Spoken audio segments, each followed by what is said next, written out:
Tama lang ang pakulo. Hindi ako nagluto mga yun. Dalawang kawali binaba ako.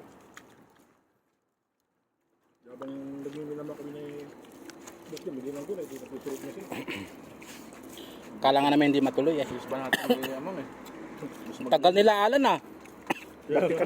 Patapos na yung basketball, wala pa sila. Nakatulog.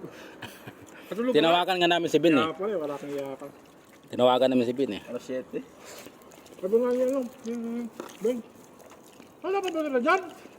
Wala pa eh. Late na mabilis lang natapos kasi dadalawang salang. Ay bali lang, 4 na laro eh. Hindi ka nagpintay doon, sabi niya. Kala ko na, dito na isda ka na yun. Sila umuwi. Uwi ka na yan, iho ka na. Kala ko na, iniho ka ng iba eh.